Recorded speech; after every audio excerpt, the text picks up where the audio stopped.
Hello friends, तो आज हम देखने जा रहे हैं हमें आज क्लास में क्या क्या पढ़ाया गया है। तो फ्रेंड्स मैं पहले अपना सब्जेक्ट से शुरू करता हूँ जो मैथ्स है। तो फ्रेंड्स मैथ में आज हमें पढ़ाया गया है डिवीजन वन वेरिएबल।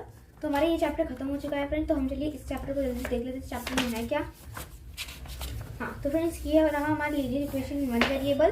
तो इसमें फ्रेंड्स हमारा पूरा इक्वेशन ही है फ्रेंड्स, जो कि बहुत अच्छा है। तो फ्रेंड्स हमें ये रिवाइज करना है। तो फ्रेंड्स ये हमारा पहला सब्जेक्ट हो गया। उसके बाद फ्रेंड्स हमें पढ़ाया गया है सिविक्स। तो फ्रेंड्स सिविक्स में हमारा चैप्टर कौन सा चल रहा है?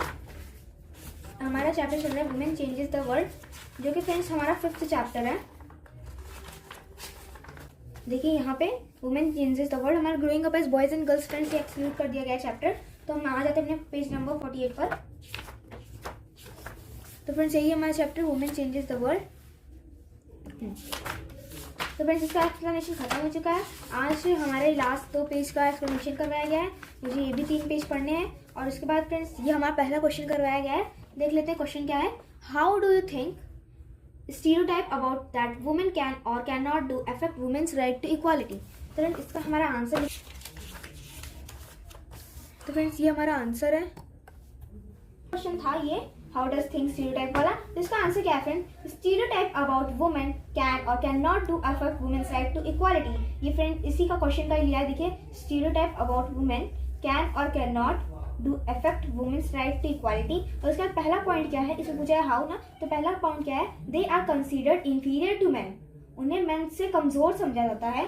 They are not sent to school and colleges, उन्हें स्कूल मतलब पढ़ाई के लिए उन्हें कहीं भेजा नहीं जाता है। They are promoted to see marriages as their future instead of higher studies. इसका मतलब जैसे थोड़ी बड़ी हो जाती हैं उनको पढ़ाई लिखाई से छोड़कर उनको मतलब कि शादी में लगा दिया जाता है कि अब तुम बड़े हो गए तुम्हें शादी करनी चाहिए। ये उनको पढ़ाया नहीं जाता। जैसे कि अगर बॉयज बड़े होते तो उनको पहले हायर एजुकेशन दी जाती है, पर जैसे गर्ल्स बड़ी होती है उनकी सीधा शादी करवा दी जाती है।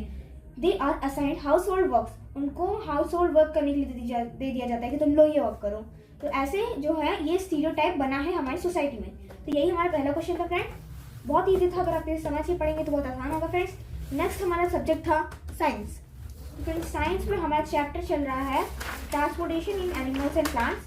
देखिए फ्रेंड्स ये इतने चैप्टर हमारे आ चुके हैं यूनिट 1 और हाफ ईयरली में। ये हमारा नेक्स्ट चैप्टर है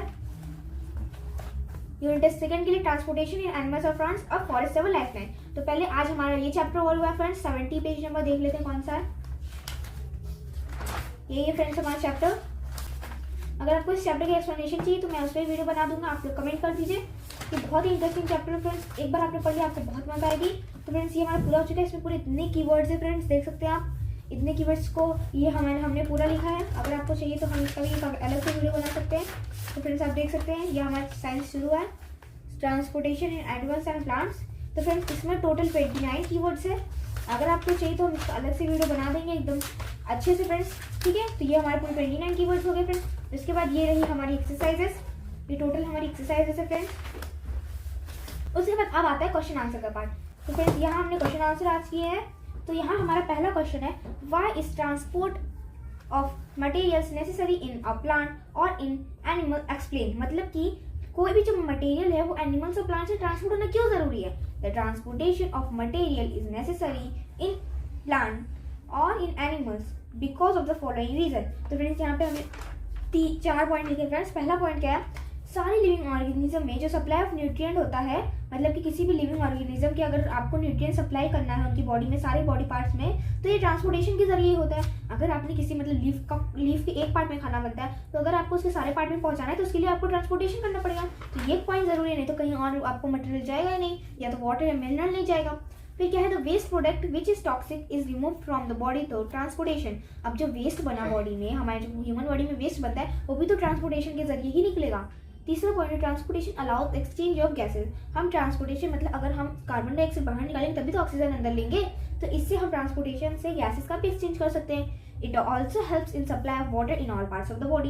देखिए पहले पार्ट में क्या था, हमें बताया गया कि हमें कोई भी चीज़ ट्रांसपोर्ट या न्यूट्रिएंट्स ट्रांसपोर्ट करने के लिए ट्रांसपोर्टेशन की जरूरत है। दूसरे पॉइंट में बताया गया कि हमें टॉक्सिक मटेरियल जो होते हैं बॉडी से, मतलब कि वेस्ट प्रोडक्ट होते हैं, वो भी निकालने की जरूरत है। तीसरे में ये हमारी गैसेज एक्सचेंज करने में मदद करता है। उसके बाद it also helps in the supply of, मतलब कि वाटर सप्लाई करने में भी सारे पार्ट्स में मदद करता है। 5th क्वेश्चन क्या है फ्रेंड्स? मतलब कि हमारे क्वेश्चन आंसर का सेकंड ये what will happen if there is no platelets in the body. तो फ्रेंड्स आप पहले प्लेटलेट का काम बताइए। जब हमारा कहीं कट लग जाता है तो वहाँ पे वो कोटिंग करने में मदद करता है, मतलब कि अगर ब्लड ज़्यादा फ्लो हो जाएगा तो उसमें कोटिंग करने में, क्लॉटिंग करने में मदद करेगा। तो in the absence of platelet clot formation will not take place, मतलब क्लॉटिंग फॉर्मेशन टेक प्लेस नहीं करेगा। That will result in severe blood loss, और उसमें बहुत सारा ब्लड लॉस हो सकता है। दिस में result into the death of a person. Actually जिसमें प्लेटलेट की कमी हो जाती है जिस पर्सन में, उसे क्या कहते हैं, प्लेटलेट्स की कमी, ब्लड की नहीं, तो उसे कहते हैं हीमोफीलिया। तो उसमें प्लेटलेट्स की कमी हो जाती है और फ्रेंड्स आपके जो बॉडी रहती है उसमें से ब्लड लॉस ही होता रहता है, ठीक है। तो अब नेक्स्ट क्वेश्चन क्या है, व्हाट आर स्टोमेटा। स्टोमेटा किसको नहीं पता फ्रेंड्स, पर ये क्वेश्चन पूछा है एनसीईआरटी में। What are stomata, give two function of stomata. Stomata are tiny pores present on the surface of leaf. ये तो हमें पता है कि जो स्टोमेटा होते हैं वो एक लीफ हो गया, उसकी सर्फेस पे कुछ टाइनी पोर्स बने होते हैं जिससे कि हमारा ट्रांसपिरेशन प्रोसेस होता है, ठीक है। उससे स्टोमेटा मतलब सांस लेने में मदद करता है प्लांट को, मतलब ऑक्सीजन लेने में, कार्बन डाइऑक्साइड निकालने में रात के समय, और दिन के समय कार्बन डाइऑक्साइड लेने में, ऑक्सीजन निकालने में। तो 2 important function of stomata are, तो 2 इंपॉर्टेंट फंक्शन मांगा पूछा था स्टोमेटा क्या है और 2 इंपॉर्टेंट फंक्शन बताओ। तो stomata allows exchange of gases, that is I मतलब friend that is intake of carbon dioxide and release of oxygen. ये गैसेज एक्सचेंज करने में मदद करता है। Stomata regulate rate of evaporation of water from the surface of the leaf. तो मतलब कि जो स्टोमेटा है वो इवापोरेशन प्रोसेस में मदद करता है। मतलब कि इवापोरेशन में क्या होता है फ्रेंड्स, जो वाटर है वो लीव से बाहर, लीव्स की मतलब कि सरफेस पे आ जाता है, ट्रांसपिरेशन के द्वारा वो वहाँ से भाप बन के निकल जाता है। अब पूछते हैं does transpiration serve any useful function in the plant. अच्छा, ट्रांसपिरेशन अगर प्रोसेस है तो प्लांट से वो क्यों जरूरी है, explain. Transpiration helps to increase the absorption of water and dissolve minerals by creation of suction pull. तो फ्रेंड्स ट्रांसपिरेशन प्रोसेस जो होता है वो एब्जॉर्प्शन, मतलब कि वाटर के एब्जॉर्प्शन के लिए उस जगह इंक्रीज करता है जिसमें हमारे मिनरल्स भी एब्जॉर्ब होते हैं। अब सक्शन पुल क्या होता है फ्रेंड्स, जैसे एक प्लांट है तो जब हमारा ट्रांसपिरेशन के द्वारा जो हमारा वाटर है वो निकल जाएगा, तो अब जो फोटोसिंथेसिस के लिए वाटर जरूरी है तो वो प्रेशर डालेगा किस पे, जाइलम पे, ताकि वो और हमें पानी दे। और जाइलम क्या करेगा, रूट्स पे प्रेशर डालेगा। अब रूट्स जाके पानी लाएगा, उसके बाद सारी जगह पहुंचाएगा। तो सक्शन पुल यही होता है, ठीक है। ये ट्रांसपिरेशन की वजह से होता है। It allows help in removal of waste. इससे हमारे मतलब जो प्लांट की बॉडी है उसमें से वेस्ट निकल सकता है ट्रांसपिरेशन की प्रोसेस से। It produce cooling effect in the plant. इससे कूलिंग इफेक्ट होगा क्योंकि ट्रांसपिरेशन होगा तो कूलिंग इफेक्ट होगा। तो फ्रेंड्स ट्रांसपिरेशन कब ज़्यादा जरूरी होता है, मतलब कब ज़्यादा तेज होता है, तो अगर हम किसी मतलब उसको अंडर फैन में रखें तब जो हमारा इवापोरेशन प्रोसेस हो जाता है इंक्रीज हो जाता है। What are components of blood. अच्छा, ब्लड क्या क्या चीज़ों से मिलकर बनता है, तो what are components of blood. Blood consist of plasma. Blood में प्लाज्मा होता है, रेड ब्लड सेल होता है और व्हाइट ब्लड सेल होता है और प्लेटलेट्स होता है, ठीक है। Why is blood needed bye all the parts of body. हमारे पूरी बॉडी में ब्लड क्यों जरूरी है। In most animal, blood that circulates in body distribute food and oxygen to different cell of the body. Blood क्या करता है, सारी जितने भी एनिमल्स होते हैं उनमें क्या करता है, फूड डिस्ट्रीब्यूट करता है, ऑक्सीजन डिस्ट्रीब्यूट करता है पूरे पार्ट्स में। It also carries waste product from different part of body for excretion. अब जो वेस्ट प्रोडक्ट है वो भी तो ब्लड लेके किडनी तक जाता है हमारी बॉडी में, ताकि किडनी उसे फिल्टर करके ले जाए, तब भी ब्लड ही लेकर जाता है। Thus blood is needed bye all parts of the blood body. इसलिए जो ब्लड है वो हमारी सारी बॉडी के लिए नीडेड होता है। What makes the blood look red. अच्छा, ब्लड में से क्या होता है जिससे वो ब्लड रेड कलर का हो जाता है। Blood appears red because of the presence of red colour pigment called haemoglobin in red blood cell. ये आरबीसी में रहता है haemoglobin. Describe the function of red blood cell. अब आपको फंक्शन ऑफ हार्ट, अब आपको हार्ट का फंक्शन बताना है। Heart is a muscular organ that pumps blood to each and every part of the body. मतलब आपका हार्ट क्या करेगा, वो एक मस्कुलर ऑर्गन होता है, उसमें कोई बोन्स नहीं होती, वो मस्कुलर ऑर्गन होता है और वो ब्लड को पंप करता है। और ब्लड पंप होते ही वो मतलब पंप होते ही किसी कैसी आवाज निकालता है, लब डब आवाज निकालता है, ठीक है। और वो सारी बॉडी पार्ट्स में वो हो जाता है, क्या करता है, पूरी बॉडी पार्ट्स में चला जाता है। The pumping action of a heart keeps blood regulating in blood vessels in various important substances like respiratory।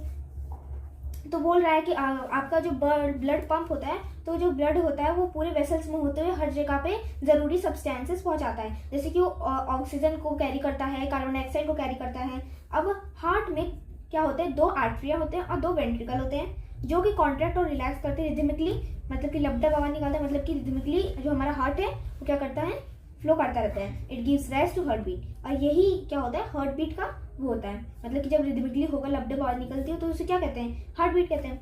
Why it necessary to excrete waste product. अच्छा, क्यों जरूरी है, क्यों हमें वेस्ट प्रोडक्ट निकालना जरूरी है। ऐसा नहीं हो सकता कि हम उसे कहीं स्टोर कर सके, नहीं। Waste product need to excrete it because these are toxic. ये खतरनाक होते हैं in nature and their circulation और presence in blood cause damage. और अगर इनका सर्कुलेशन किया जाए ब्लड में तो और इनका ब्लड में रहना से हमारे जो ऑर्गन बॉडी पार्ट्स के ऑर्गन है वो डैमेज हो सकते हैं। तो इसलिए हमें क्या करना चाहिए, उन्हें निकाल देना चाहिए। तो फ्रेंड्स यह हमारे चैप्टर और होता है। अगर आपको इसके अलग से मतलब पूरे चैप्टर का अलग से पूरा चाहिए नोट तो आप मुझे कमेंट में बता सकते हैं, मैं आपको पूरा अलग से दे दूँगा। तो यहीं पे हमारा आज का पूरा टारगेट खत्म होता है फ्रेंड्स। अभी मुझे मैथ सॉल्व करना है। चलिए हम अगले वीडियो में मिलते हैं। Thank you.